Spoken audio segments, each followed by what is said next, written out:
welcome everybody. So today's webinar is our ID Masterclass. And for those of you who, I don't think anyone here is new to these webinars. Everyone so far looks like they're regulars and have been before, but in case anyone listens later that's new, these are a product, if you like, that we developed several years ago to help people have a regular way of just connecting into a group of like-minded people, the ID user community, to not only stay in stride, but to continue learning and refining their knowledge and application of ID more generally.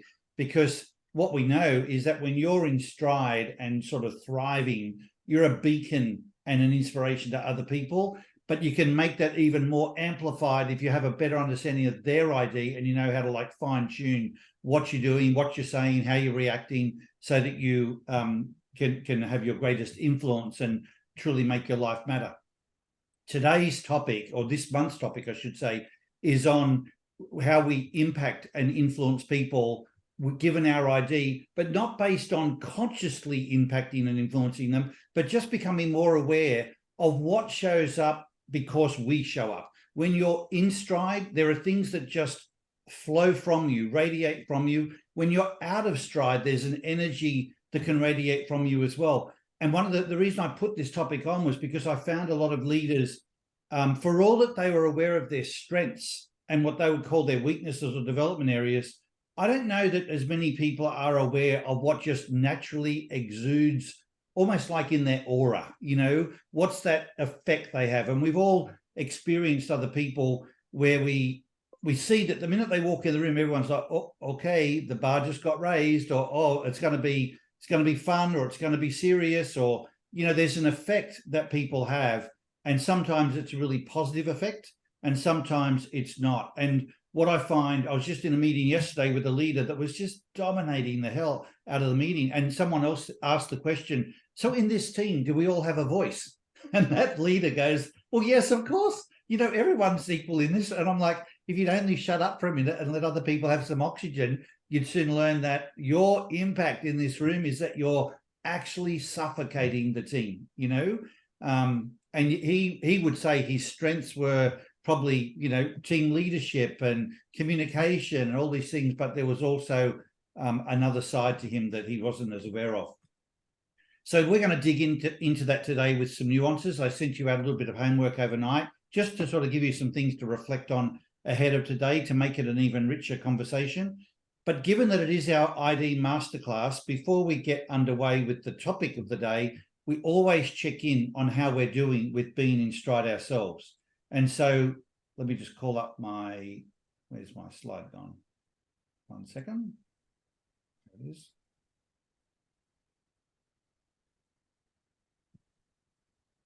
So this is the slide that we always think about. You know, our peak performance indicator slide here. And think about, where are we in terms of how we're doing life right now? Are we traveling along the path, that green arrow, of us being in stride, in flow, and thriving through life? And it's not only about performance and bringing out, you know, our best results.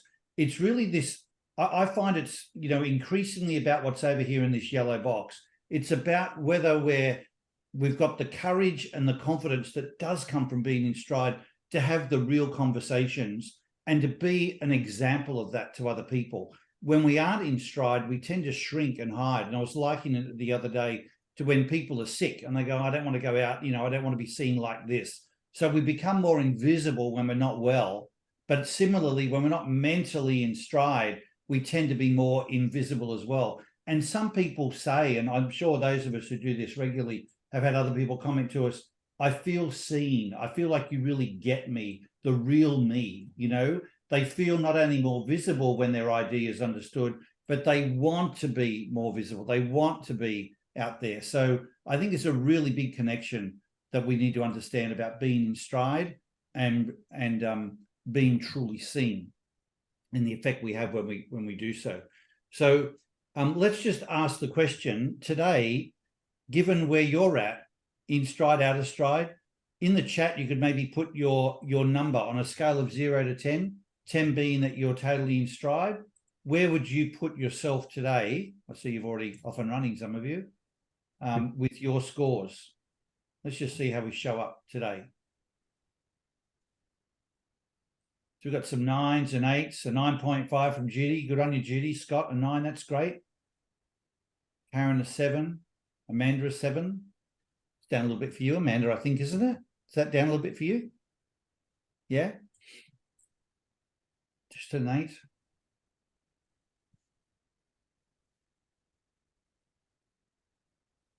So as you probably know, those of you who come regularly, these scores are actually high compared to what we normally see. So around the world, the average is 6.3. And in most teams, we find, firstly, we find a scattering of the results. We find that there's, 4s and 5s and 6s, and there might be some 8s. Rarely do you get, with a new team that we start working with, rarely do you get a 9. It might be there occasionally. I find that most people, if you set this up correctly, most people are pretty honest with not only what score they give, but the way they explain their score. But as you work with a team and they get increasingly familiar with what they need to do to stay in stride, the scores tend to rise. And when the scores rise, the team performance improves as well. It's not all that it takes to get a healthy and successful team. But as I say to people, you can't have a collective organism of a team performing well if all the individuals in the team are sub-optimized. That's a hard grind.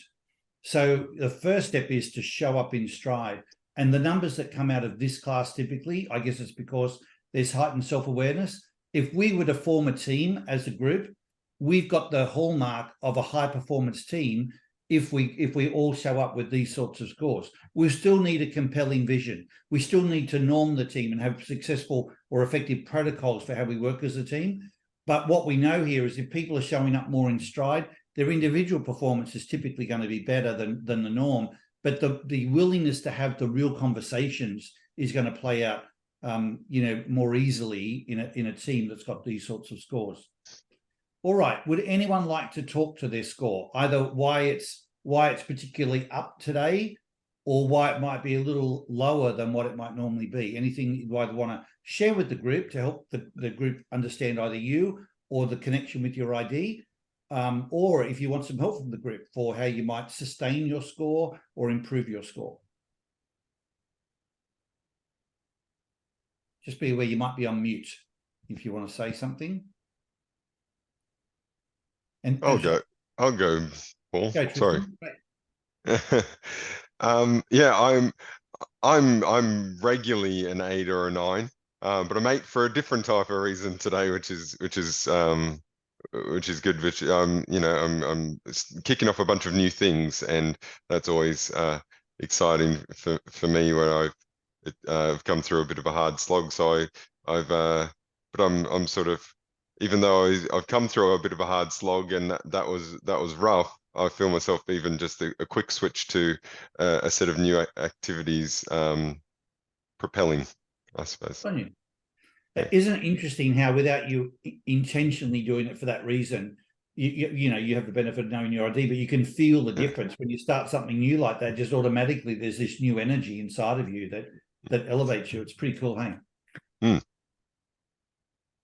So it might be worth explaining to the team what's happened. I think most people might be aware, but I'm sure what you're referring to is the launch of the new platform. Yes. Yeah, absolutely. Yeah. The reason I raise that is because on the platform now, guys, you can actually track your PPI score. You can go in there. It's one of the new features of the new platform is you can go in and firstly plot what your score is, but secondly, you can then sort of go, well, why is it the score that it is? And you can pick the little the characteristics that relate to your score are actually geared to your ID. They've all been customized to your ID. And then there's strategies for your score. So if you say, like in Tristan's case, if he says, well, the reason I'm feeling flat today is I don't have anything new, you click on, nothing new, and the next slide that comes up is, or the next page, are a set of strategies for what you can do to get more in stride. And then when you go back in subsequently, your previous scores are all tracked. So you can start to follow the pattern as to, what time of your life, like imagine doing this over 12 months, you might look back on it and say, yeah, gee, my score was low in February and March, and actually that makes sense, because that was right when I was launching the new platform, and then this was happening, and that was, and you can start to see correlations between your life journey and how your scores go up. There you go. So that's yours, Tristan? That's mine, yeah. So I just, Okay. that was mine from today. You know, I'm an 8 with, because I'm mentally, you know, I'm mentally stimulated, but you know, there's a set of strategies as to why I might be feeling that way as well. So I just thought I'd show it while you're talking to it. Yeah. Fantastic. Fantastic. So we don't yet, it's too new for us to have analytics on how people are using and valuing this. But as our masterclass, as we go along and we learn some of this data, we'll share it with you, because like I can say to you with, you know, complete confidence that the average PPI score is 6.3. We've been doing it now on our platform for, I don't know, 7 or 8 years. You know, there's a lot, as we do more of this and we work with the analytics, there's some really excellent, you know, metadata that we are collecting that's really insightful as to how the world is ticking, you know, and what we find across different countries and cultures and so on. All right, anyone else like to share anything about their score?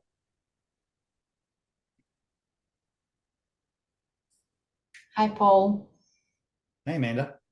Hey, I'll just share because I thought it was interesting. The reason that Tristan is high on his score is a similar reason why I'm low.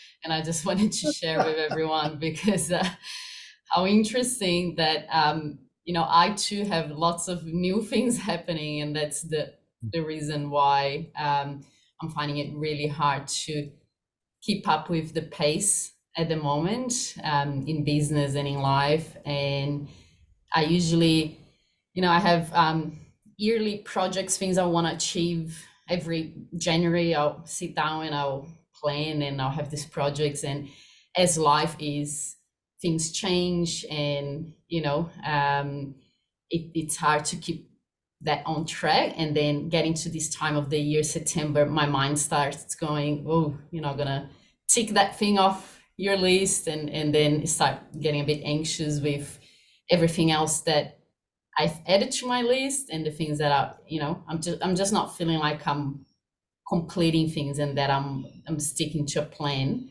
And yeah, it's hard for me to adapt as quickly as the world changes, I guess. And I've also been, I guess, fighting against myself and my needs.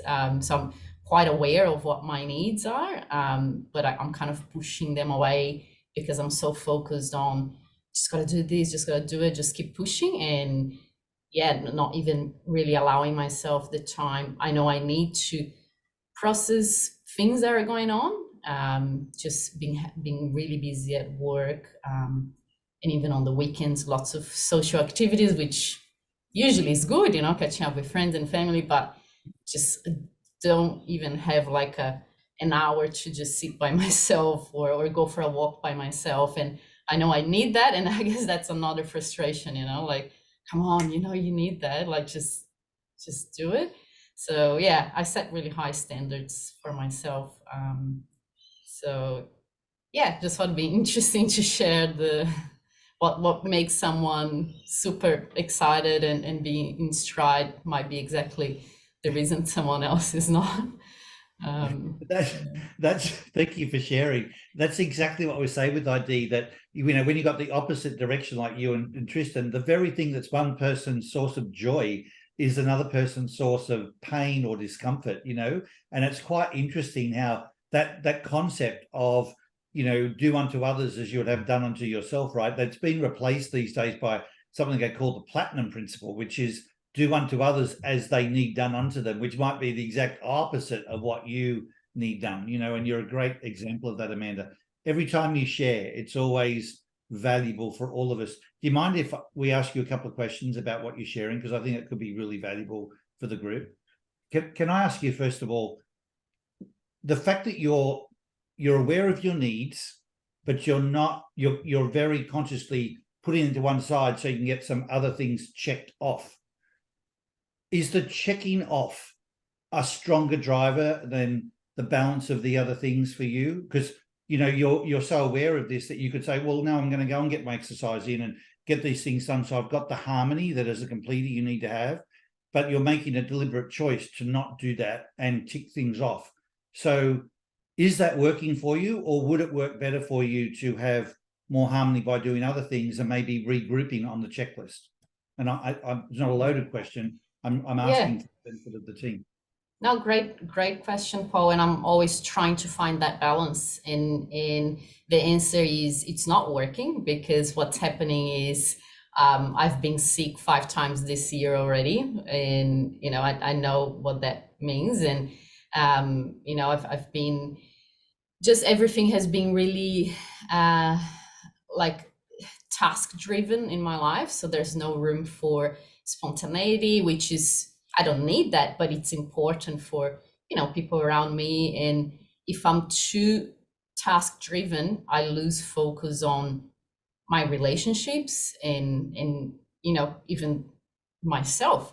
And so no, it's not working. You know, and I often, especially if I get sick, or I'll have like you know, like a moment where I'm like I just lose it, and then I stop and I have a look at, you know, my week so far, or even my month, and I'm like, what was I thinking doing all this stuff when all of this other stuff is happening? Why didn't I just shift my plan and just rearrange my priorities? So I'm in search of that now. Yeah, the harmony, and trying to just be just take it easier. Yeah, just on myself, really. Thank you. And thank you for always being so authentic with how you share what's going on for you. I have a suggestion for you, and it's really more of a request to try something for the benefit of the broader community here. If you, because you explained it really well, when someone with your ID gets really focused on the tasks, the real compromise is not just internal harmony for themselves, it is their relationships, because you're so focused on the doing, but you're not necessarily then thinking about how am I coming across to everyone else, you know? And some of the busyness is even, you're so busy doing that other people are like, oh no, well, I won't interrupt you then, or I won't ask you this, or I won't share this with you. And you would die if you knew that, because like being the harmony person, you want people to feel that they can be totally, you know, sharing with you and so on. So I would have this suggestion: if you recalibrated the list and focused on the relationships as one of the tasks, you know, to come back like when we're together in a couple of weeks' time again and share, like, how did things change? Did that really make a difference? Because your explanation of what pivots could be incredibly enlightening to many other people with your ID that put themselves under incredible stress because they've put an arbitrary list together, you know, of what, like you said, what the hell was I thinking with all these other things that are going on? And secondly, while they're trying to do the arbitrary list, which no one else was expecting but them, they're compromising relationships. And I'm thinking of little Josh right now going, you know, how are you showing up for him? You know, like, he doesn't know to say anything, but how are you showing up in terms of being present and just are you the fun person that you want to be? But the same, you know, with your husband, with your friends, etc. So I wonder whether you could try that as a way, you know, you say you're looking for a way through, and if you just made a shift and separation between the tasks and relationships, put the focus on the relationships, recalibrated the tasks, and just see what happens. Is that something that is sensible to try?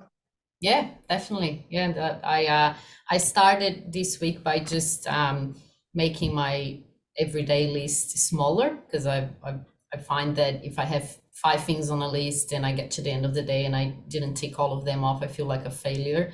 So, you know, just to start with, I'm reducing that list, but I can definitely also, yeah, shift my attention, like you said, and yeah, even like if I just wrote, you know, well, what I want to achieve this weekend is, one of the things I want to achieve is spend quality time with my son. I could put that down on a list, and in the focus is that what you mean? Like the focus on the relationship, as opposed to I've got to read through, you know. And even just in the moment, thinking about even like right now, you know, and like the now being the now each the way through the day, sort of going, how am I showing up right now? You know, am I present? Am I preoccupied? Am I who I want to be right now to these in terms of how I relate? So we think relationships, but a relationship is all about how you relate.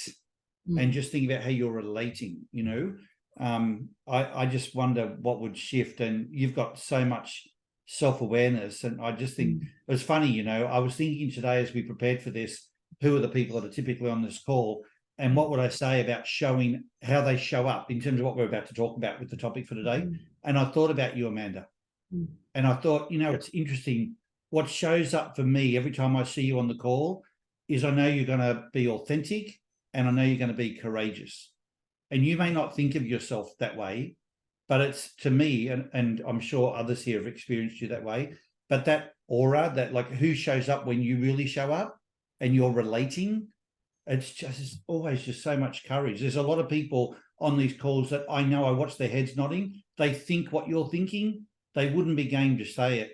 And because you've got the courage and the authenticity, you change lives that you don't even know that you're changing, you know. And yet we all would say, oh, I want to make a difference, you know, I want my life to matter.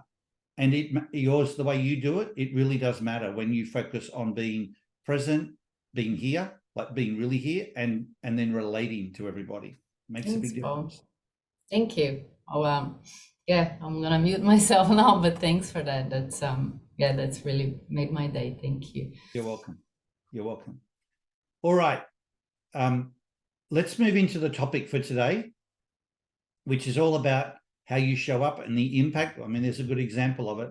And I thought I'd start by sharing a story with you about this to sort of set the scene, and then I'll show some slides, and I gave you some things to think about, but I thought let's make it real today, that if anyone would like to even share about people on this call, like I just did with Amanda, you might have had an experience of someone else that you see regularly on the call, and you can share with them, you know, because they show up and they've got a score of a 9 or a 10 or an 8, and they're generally in stride, how do they affect you?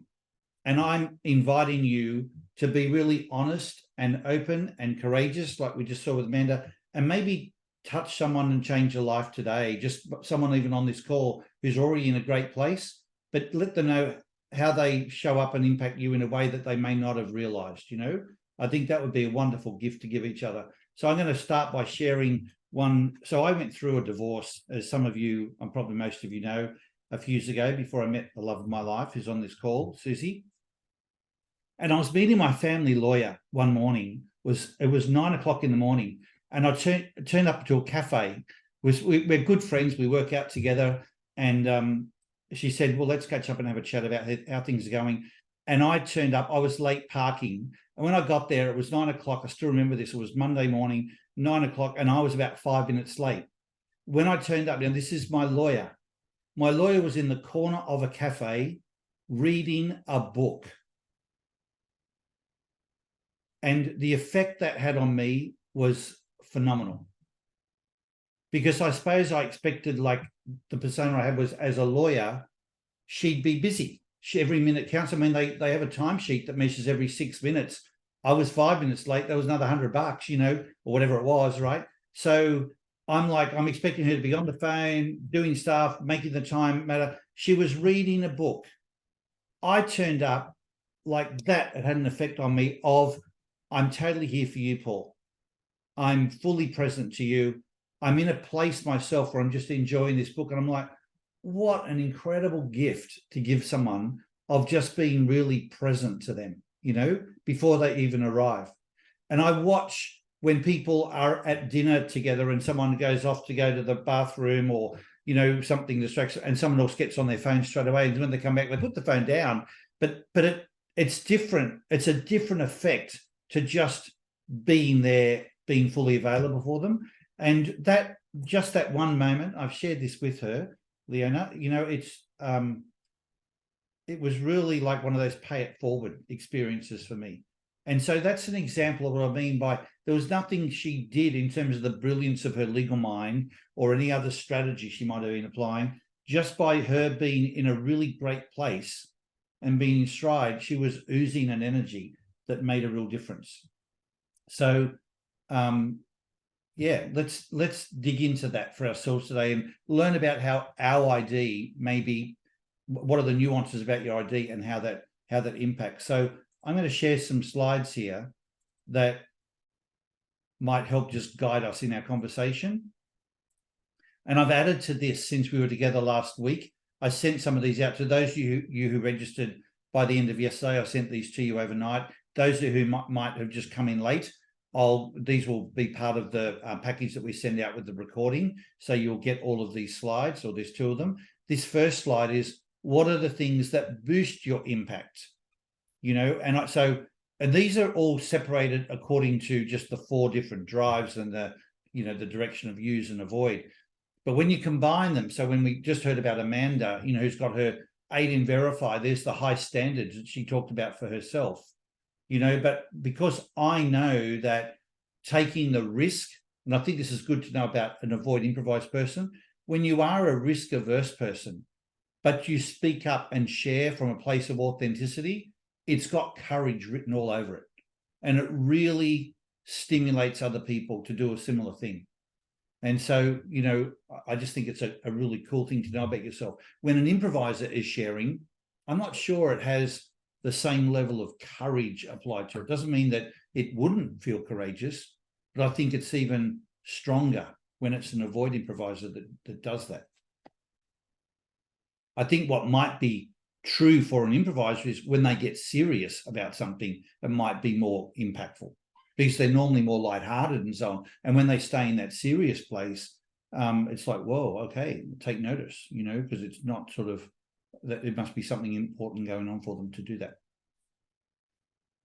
So who's got something they'd like to share about themselves? Maybe it's a question about yourself, something you'd like to understand, something about somebody else. Who'd like to kick off our conversation today? Bear in mind, you might be on mute.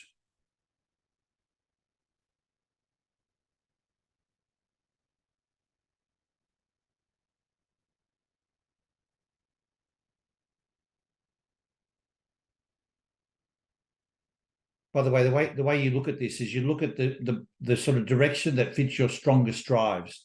So Phil, I was just looking at yours as a good example. As a 6527, your 2 is your strongest drive, So you could look at the 2, you could also look at the 7. They're probably the 2 directions I'd spend most time on with your ID, but the 2 is the stronger one. You may not even realize, like you might think to yourself, oh, I'm a pretty flexible, available person. But the availability, the fact that you just pivot when someone says, hey, we've got a second, it's like, yeah. And when you're there, you don't come across as distracted by other things. I'm talking, as a generalization. It makes people feel like you're really approachable. You know how some people say things like, well, my door's always open, walk in any time, but they don't give you the feeling that you can walk in any time. And that's one of the gifts typically of an avoid complete person, is that responsiveness, gives others the feeling that there is this availability there. I always remember this partner at PricewaterhouseCoopers years ago. Everyone else was so busy and busy. And this guy, Hayden, was, the number 1 partner. But he was the guy that when you were leaving, he'd walk you out to the lift. And then you go, I'll come down with you. And he always gave you the feeling, no, I've got time. It's all good. And he would spend the time with you. And yet he was, like, by the numbers, you'd think he was the busiest person. But this availability, and he was a 2 in complete. He just always, even if you were unannounced, he just always was available. I used to wonder, how does he do that? But it was very natural for him. So Paul, a couple of things. Can you guys hear me? Yep. So my leader development program just launched. So I'm offering everybody 45 minutes one-on-one just to get them up to speed, what we're going to cover. And I published my availability for the next 3 weeks, 7 a.m. to 9 p.m. Eastern time. And they were all blown away that I was willing to open up my schedule and take meetings, because it's a global team. And so when you talk about availability and flexibility, I'm actually doing that right now, just the way you described it. And the second thing regarding use improvise, sometimes I get myself in trouble because I'm so optimistic and can-do nature that sometimes I make commitments and I'm like, oh, that's gonna be a little bit of a problem. So I do catch myself. I do it because I love doing it, but I catch myself in those situations at times because I'm too optimistic and can-do attitude nature. It's, And you it's should great. say too, Fu, that you've got 108 leaders going through your program and about to start another program with another 100 people. Just to add to Right. the user response. And there might be people on the call today who are the opposite ID to you, like Amanda said before, who are thinking, how are you doing that? I mean, what happens if like 108 people all block your calendar and so on? So how do you deal with that? Like, have you thought about that, or do you just sort of go, well, I'll deal with it if and when that happens? How do you with that possibility? Yeah. So first of all, I learned just working with my coach, because when I see my calendar just getting overwhelmed with meeting after meeting, I get so excited because I get to add value to my clients. But what he told me was, don't make it a 1 hour meeting, make a 45-minute meeting so that I have a little bit of breathing time. So I did build into that. But when I see my schedule completely booked, I'm extremely happy, ready to meet with anybody who wants to meet with me. So it's a love, but at the same time, I do have to exercise a little bit of self-care, because when I was doing 1 hour meetings, I was dying at the end of the day because I was completely exhausted. Yeah. Good for you to know that. And so have you built that into how you're going to work with these people now? Yes. Good job. Absolutely. Isn't it interesting how it all comes down to what you focus on, like the frame that you put on the situation? Because you put it on, well, my calendar's really full, but that means I'm going to make a massive difference to all these different people. I know other people, even with your ID, who would look at their calendar and go, oh, it's so full, there's no room for flexibility. But they're not thinking of that what they're doing is something they love, and that it's their source of passion. So it just comes down, and that's, I think, part of the power of knowing your ID is you've got to make sure you put the right framing on everything so that you do it from a place of motivation and not, if you like, the task or the obligation of, it's just something I've got to do and my calendar is too full. Thank you. Now, these things, the other thing I would say is these aren't things that you necessarily, all of these things on the page here are not things you necessarily consciously do. It's just what shows up if you're in stride, because it's your ID. These strongest drives just flow through you. It's an energy flowing through you. And to your point, Chufu, the very things that are strengths can be a vulnerability too. Like you can be overly optimistic and overly positive, and other people might react sort of going, do you not get the seriousness of this? This is like a really big deal. And like, yeah, it's a really big deal. And so I'm excited about it. It just comes over the wrong way for people that have the opposite idea. It's like, well, if it's a really big deal, you shouldn't be excited. You should be like, anxious and concerned and like what I feel. But it's different. Yeah. It's kind of interesting you mentioned that. I love crisis. When the crisis happens, I get so excited. It's like I jump in and I see clarity, whereas my peers are like, oh my God, look what's happening. We're gonna drown. I'm like, no, we can swim. We can get out of this. And sometimes my peers look at me like, hey, we hate food right now, but it comes with my ID. It's okay. Thank you. I think that's a big point, actually.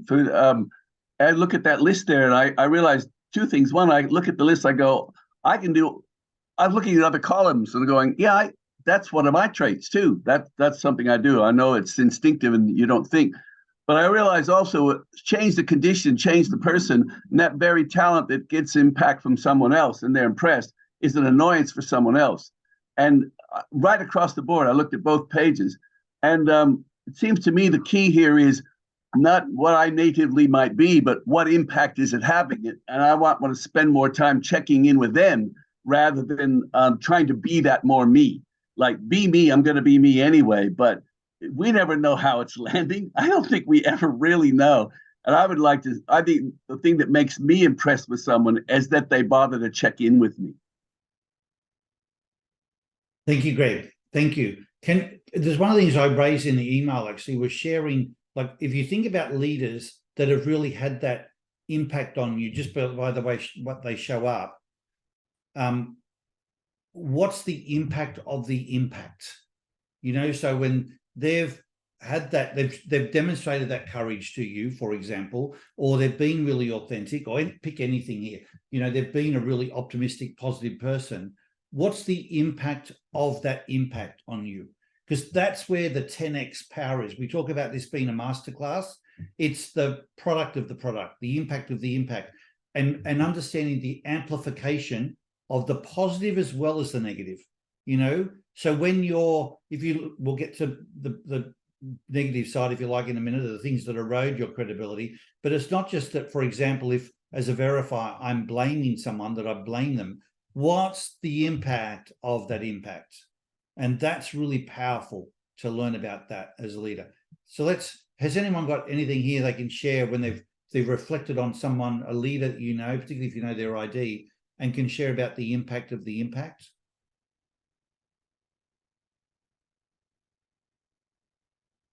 Stephen, we can't hear you. I can see your lips moving, but I can't hear you.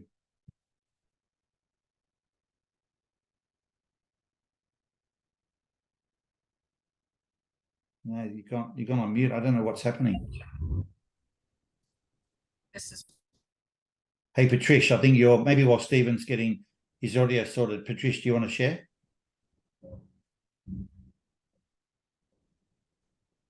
I think Patricia's traveling, so she may be moving in and out of range. Okay. So, can you guys hear me okay? yeah, can hear you now. You're very soft, but we can hear you.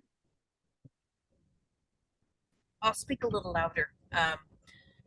So hopefully, and I'll make it quick. So I can tell you, this was not a positive, the impact of the impact. I had a leader once, and we were in a meeting, and I don't need to go into all the details. She made a comment to me that completely shut me down with my ID. You all know 3737. She shut me down. I retreated, and the impact was from that moment on, I didn't trust her, and I actively wanted to get out of that organization. And she was a good leader in many parts. However, the impact of her, you know, making the kind of comments that she did just completely shut me down, and she lost probably a pretty good employee in me. Thank you. Thank you, Patrice. Who else? I once had a bloke as a manager, and I didn't know his ID, but the impact that he had was it was a bit of a micromanager in general, and that doesn't work very well for me with my ID. The impact was that I did turn into just a bit of a taskmaster, you know, and I wasn't bringing any new ideas, wasn't bringing any of the you know, the impact, and it didn't last long. It was about 3 months and I left, you know, because it just wasn't going to work. It was the best thing for him and for me, but yeah, the impact was it completely shut out things that like would have been very impactful for the business, and because, you know, he was right, he was and everyone needed to do, you know, fall into line. So yeah, there's a real and that was so contrasting that you know, with the leader that he had just replaced, which I think made it even more abrupt. And yeah, so it was interesting. Thanks, Tristan. Yeah, I was just Go, yeah, you bet, Paul. I was just going to add, Tristan, that, you know, I had a similar leader who in the past who was just very rigid on. I remember he would just keep saying, okay, we just got to focus on these three things, and he wouldn't want to do anything above and beyond those three things. And you know, after a while, what happens is the whole leadership team eventually really stopped thinking strategically, and it was just all about low level execution. And I think a lot of the, you know, I think some of the visionary type of elements that, you know, a good leadership team can bring when they're together really just got, you know, trumped out, and everyone was just focusing on just executing on, you know, those three things, their individual targets. And so it can be very impactful to an organization, especially if the the CEO or the leader of the organization is not thinking about the group when they're I guess talking to them and trying to get everyone rowing the same way, because that's obviously where knowing the IDs can be super beneficial. The contrasting part to that, which was the real benefit of the predecessor for me, was the open-ended questions that he would. I did have the benefit of knowing his ID was an 80 and authenticate. I can't remember his whole ID, but I thought was quite interesting now that in reflection for someone to create the ambiguity for other people to fill in the blanks.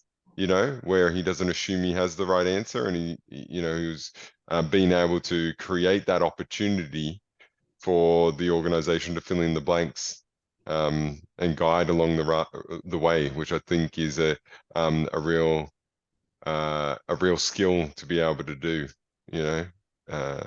That landed really well with me, especially, but with the team. Tristan, to understand, are you saying that as an 80 and authenticate, he created the ambiguity? Did he do that intentionally, or was it just an effect of the way he created ambiguity? Is that what you're saying, rather than like he created ambiguity so that he wasn't narrowing the team's perspective? I think is the main thing. It's like create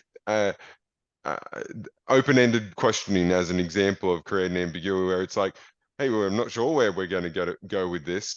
Let's set a specific. He was specific in terms of what he wanted to see and when he wanted to see it. Being an Aiden authentic, it's like by next week we'll have the ideas on the table and let's discuss it and what the fallout is. But he didn't assume he knew the answer because he wanted to leverage the collective of the team.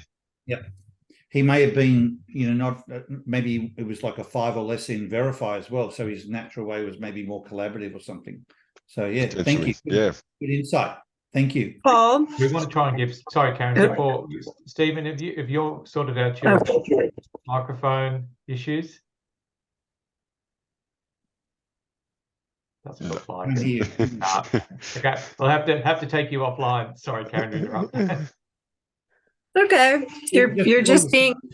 Stephen, if you maybe dial in with your phone, if I don't know whether that's possible, but you can dial in rather than using your computer, dial in with your phone. I've had a few people comment they want to hear what you got to say. I don't know. I'd love to hear it. We're all dying to hear what he's got to say now. All right, Karen.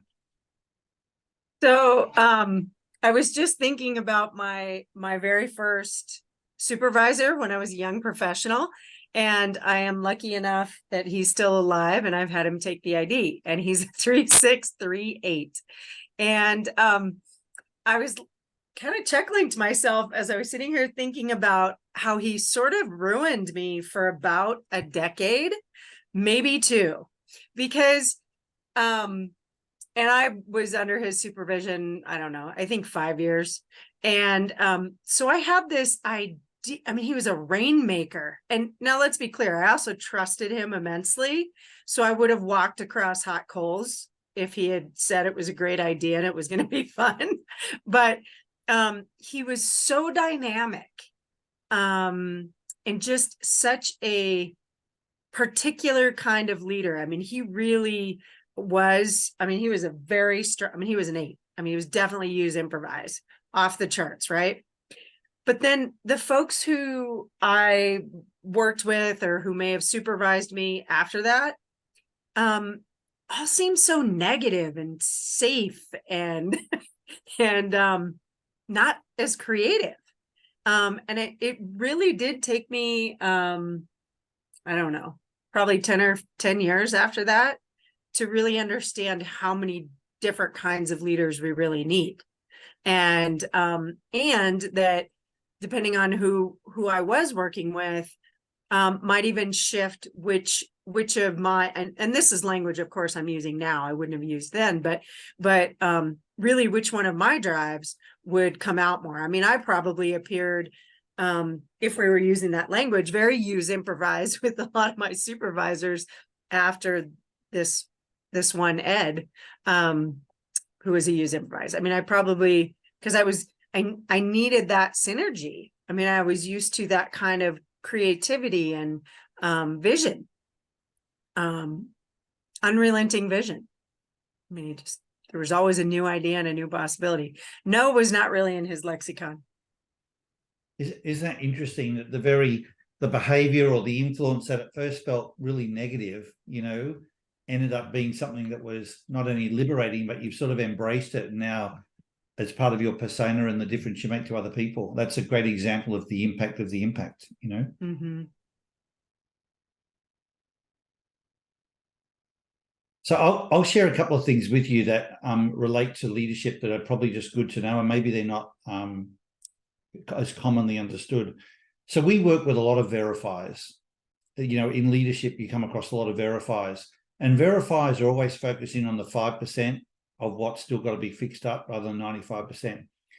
And when you talk to a leader who's a verifier, they'll typically say things like, you know, I can't let go. You know, like there's people I need who aren't quite delivering the standards that I need, so I got to keep diving in. So then you go and talk to the people, the next level down. They go, well, there's no point doing it 100%, right? Because he's going to change it or she's going to change it anyway. So I only ever give like enough. You know, I give like maybe 80% of what I could give, but I don't give 100%. And so it's this like chicken and egg situation of, is it that the people need to give 100%, or is it that that leader needs to let go differently and the people would then step up? But I find it quite interesting that because verifiers like to fix problems, generally it's like they always have B grade teams in their mind, not A grade teams, because the difference gives them something to work on. You know, they're getting it from B to A is where they play their role. But instead of thinking, I've got an awesome team and I finesse things, it comes across for them as, you know, my team just aren't up to standard and I've always got to like just fix things up to get it to the standard that it needs to be. And I think that's a great example of the impact of the impact, because when you are a verifier and you're, you know, and I'm very cognizant of this myself, you're always correcting things.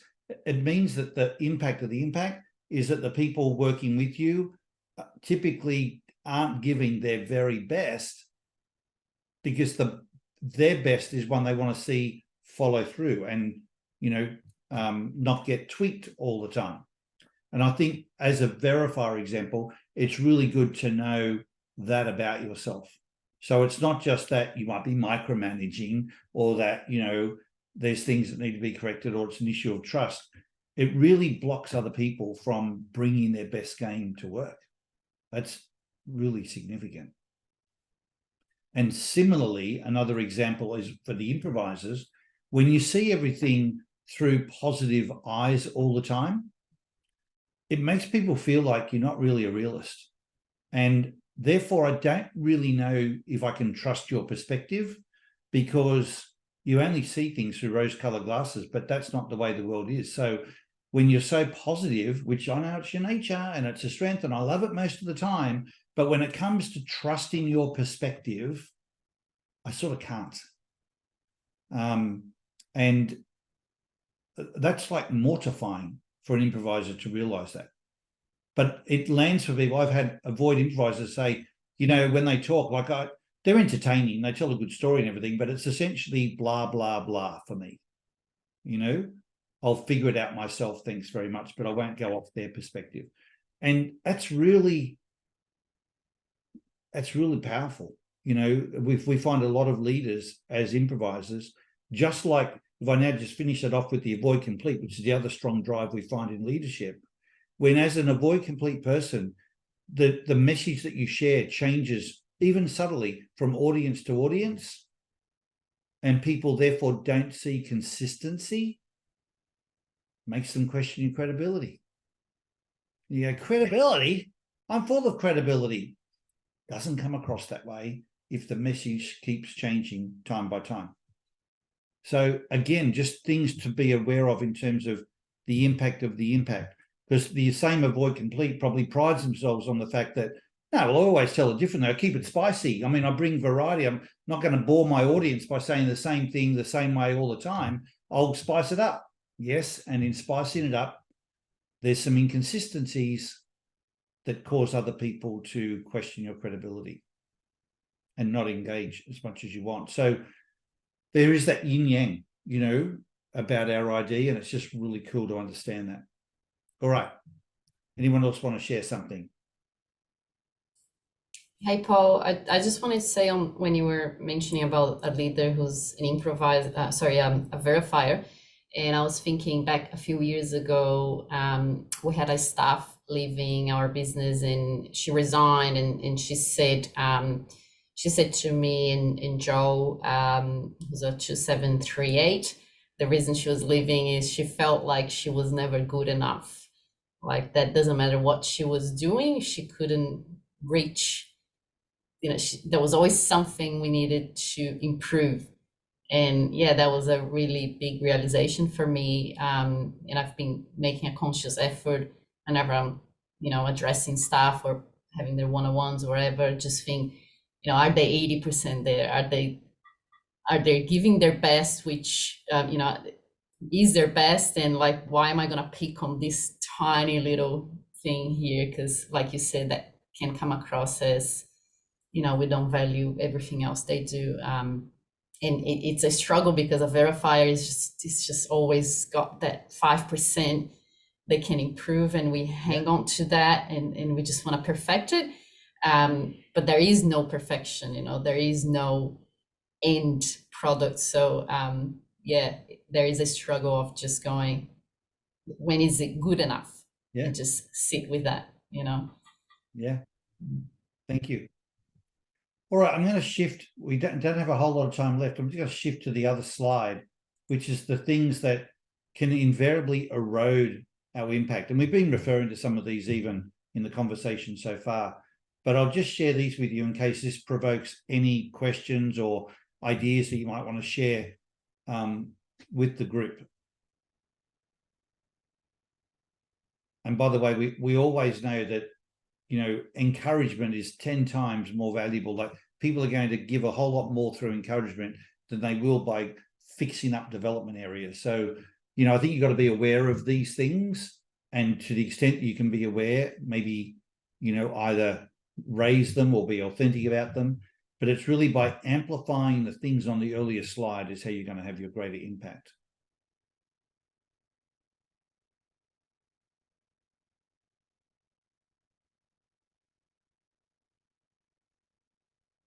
So while you're thinking, maybe getting ready to share, I don't want to run out of time to share this, because I mentioned before, as I thought about today, I thought about Amanda and Greg. You're the other person I was thinking about, you know, in terms of what shows up when you do. And I just would like you to know the effect and then the impact of the impact for your benefit. But I know that I have a lot of insight and a lot of value that I can offer at a verbal sort of level. But if I know you're on the call or involved, whether it's this call or in a meeting, I know that it's going to get converted into practical application. And no matter how much I try and do it and try and make it practical and share other examples, I just always know that you're going to put a finessing onto it, or you're going to even just completely convert it into something that's much more practical and therefore usable. So I feel like the impact for me of your involvement, and I can speak back now for the 20 plus years that we've done things together, I feel like so much of my theories and knowledge and everything becomes much more actionable because of it goes through the Greg filter, you know, and gets converted into like a more authenticate way for everyone to be able to apply it. And that, I mean, that's for me has given everything from things like early warning signals through to so many other expressions of each and every drive, has made it much more real in terms of how other people are able to utilize it. And you know, maybe I don't know whether you already knew that or not, but I just thought in the spirit of what we're talking about today, that's something that's very real for me.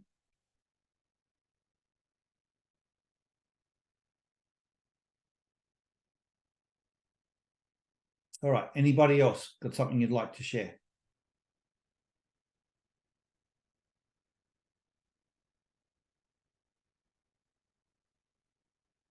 I'm going to just share something, and it's I suppose a reaction to the huffing and puffing in the avoid improvise. I know a few people have sort of said to me offline that, like, you know, and it's fascinating. I'm like, I actually know what it means, but I think there might be some other words that we might be able to use. And actually, I was talking to Greg just earlier, and one of the things that I said, it's actually usually comes from frustration, that we've either, like, as an avoid improvise, we feel we haven't been heard. We've tried to sound warning bells. We've tried to do, and particularly this by avoid use complete as well.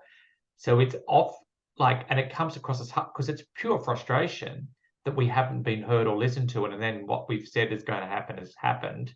So it tends to come out in a bit of a bluster, as opposed to maybe a more formulaic or more structured response. And I can absolutely see it.